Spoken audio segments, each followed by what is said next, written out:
Salam, salam sejahtera di dalam kasih Tuhan Yesus Kristus. Sebelum kita melangkah hari ini, mari kita dengarkan kebenaran firman Allah. Biar firman Allah menjadi motivasi bagi kita untuk kita melangkah hari ini. Sebelumnya kita berdoa. Segala puji dan syukur kembali kami naikkan ke hadirat Allah Bapa di surga. Kami bersyukur, berterima kasih atas kesehatan, kekuatan yang Tuhan beri pada kami saat pagi hari ini. Sebelum kami melakukan aktivitas, kami ingin bekali dengan kebenaran firman-Mu. Biar firman Allah menjadi penuntun untuk kami melangkah di sepanjang hari ini. Ampuni salah dan dosa kami, ampuni setiap kekurangan dan ampuni setiap kelemahan kami. Di dalam nama Tuhan Yesus Kristus kami naikkan syukur kami. Haleluya. Amin. Puji nama Tuhan, saudara kekasih di dalam Tuhan Yesus Kristus. Mari kita buka Alkitab kita di dalam kitab Yesaya pasal yang ke-45 ayat ke-9 bagian B. Yesaya 45 ayat 9 bagian B berkata demikian firman Tuhan. Adakah tanah liat berkata kepada pembentuknya, apakah yang kau buat? Sekali lagi, adakah tanah liat berkata kepada pembentuknya, apakah yang kau buat? Kebenaran firman Allah pagi hari ini kami berjudul, dibentuk menjadi bejana yang baik. Dibentuk menjadi bejana yang baik. Saudara kasih di dalam Tuhan Yesus Kristus, setiap kita pasti berkeinginan menjadi orang baik. Setiap kita pasti berkeinginan menjadi orang yang sempurna. Setiap kita pasti berkeinginan menjadi lebih daripada yang lain. Itu semua adalah wajar, sebab manusia berhak untuk berencana, bercita-cita, dan berkeinginan. Tidak ada satu orang pun menolak keinginan dan cita-cita seperti di atas tadi. Saudara kasih di dalam Tuhan Yesus Kristus, apa yang sedang akan dirancangkan Tuhan terhadap kehidupan kita adalah rencana Tuhan yang lebih sempurna. Rencana Tuhan di dalam setiap kehidupan kita adalah juga rancangan Tuhan di dalam perjalanan kehidupan kita adalah sempurna adanya. Kalau manusia ingin menentukan hidupnya, tentu melalui liku-liku hidup. Tentu melalui tantangan, tentu melalui rintangan. Dan itu tidak instan, harus diperjuangkan. Demikian juga dengan Tuhan kita. Demikian juga dengan Tuhan kita, saudara kasih dalam Tuhan. Dia merancang melalui proses hidup yang harus dijalani. Seperti merancang sebuah bejana yang indah, bejana yang kuat, bejana yang sempurna. Yang bisa, yang dapat berguna. Meskipun proses yang harus dijalani begitu susah. Proses yang harus dijalani begitu sakit. Harus dihancurkan. Lagi, dan lagi. Berulang-ulang. Kalau memang belum sempurna, menurut penjunan itu, menurut pencipta itu, akan terus berlanjut sampai mendapatkan yang dia atau Allah inginkan. Itulah tugas penjunan, ingin membentuk bejananya sesuai dengan kehendak dan keinginannya. Demikian juga dengan saya dan saudara. Kita adalah bejana-bejana Tuhan. Tuhan juga menginginkan di dalam perjalanan kehidupan kita adalah perjalanan yang tentunya berguna dan bermanfaat untuk kemuliaan nama Tuhan. Saudara kasih dalam Tuhan, jalani prosesnya Tuhan. Roma 9 ayat yang ke-20 mengatakan, mengapakah engkau membentuk aku demikian? Suatu pertanyaan yang ditujukan kepada Tuhan. Mengapa engkau membentuk aku demikian? Karena proses yang kita alami begitu berat, begitu sakit. Sehingga kita mengatakan, kita protes kepada pencipta kita, penjunan kita. Mengapa Tuhan engkau membentuk diri kami? Engkau membuat hidup kami. Engkau membuat keluarga kami. Engkau membuat rumah tangga kami sedemikian rupa. Saudara kasih di dalam Tuhan Yesus Kristus.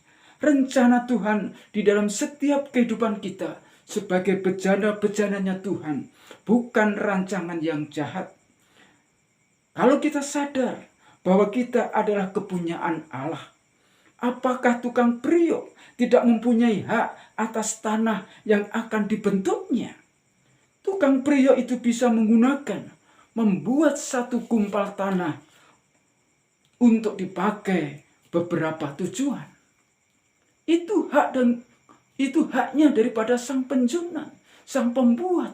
Mau dibentuk seperti apa kita, tanah liat itu, kita tidak bisa protes. Seperti firman Allah di dalam Roma tadi, mengapa engkau membentuk aku seperti ini? Ada tujuan Tuhan membentuk dalam setiap kehidupan kita.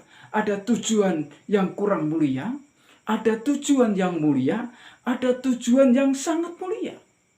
Tapi penjunan kita itu membuat perabotan-perabotan itu, membuat bejana-bejana itu berguna semuanya. Tidak ada yang percuma. Walaupun status sosial kita, posisi kita berbeda. Ada yang mulia, ada yang tidak mulia, ada yang sangat mulia.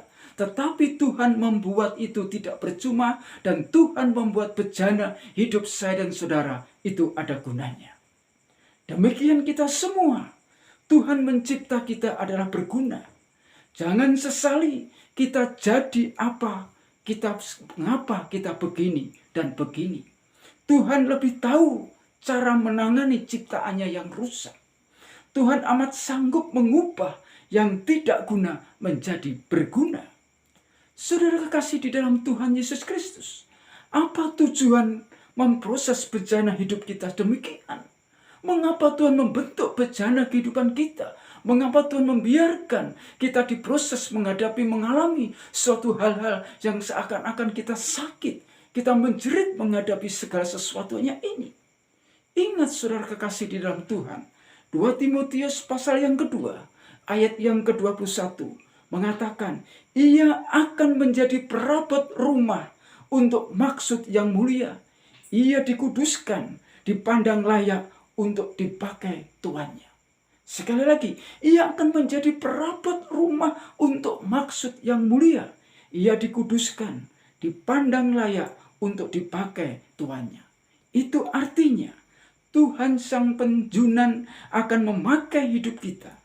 Kalau kita sudah baik kembali, tidak rusak kembali, Tuhan akan pakai kita untuk kemuliaannya. Saudara kekasih di dalam Tuhan Kristus, ini adalah tujuan Tuhan, ingin memproses hidup kita. Mengapa Tuhan ingin proses hidup kita? Tujuannya tadi, kita akan dituntut, kita akan dipakai untuk kemuliaan akan nama Tuhan. Saudara kekasih di dalam Tuhan Yesus Kristus, bersabar dan tetaplah bersyukur di dalam menjalani proses ini. Jangan keraskan hati agar Tuhan mudah untuk membentuk hidup kita. Seperti tanah liat mengikuti alur tangan sang pencipta, Tuhan tidak pernah salah menangani bejana hidup kita. Percayalah, apa yang sudah Tuhan bentuk di dalam kehidupan kita, kita akan berguna bagi kemuliaan akan nama Tuhan. Tuhan Yesus memberkati. Mari kita berdoa. Segala puji dan syukur kembali kami naikkan kepadamu Bapa. Kami terima kasih, Engkau telah mengingatkan kami, Engkau telah menguatkan kami dengan kebenaran firman-Mu pagi hari ini. Biar firman Allah yang menjadi penuntun, pengertian untuk kami melangkah di hari-hari ini. Sebab kami tahu proses yang hidup yang harus kami jalani sebagai bejana-bejana tanah liat. Kami tahu Tuhan, Engkau akan membawa kami, Engkau akan membentuk kami menjadi bejana yang berguna, menjadi bejana yang mulia untuk hormat dan kemuliaan nama Tuhan. Berikan kami mampu, berikan kami kuat, berikan kami sabar, berikan kami selalu bersyukur menghadapi, menjalani proses hidup yang Tuhan inginkan untuk kami menjadi bejana-bejana yang baik. Terima kasih Bapa. Ampuni salah dan dosa kami, ampuni setiap kekurangan dan kelemahan kami. Di dalam nama Tuhan Yesus Kristus, kami naikkan syukur kami. Haleluya. Amin. Selamat beraktivitas. Tuhan Yesus memberkati. Salam.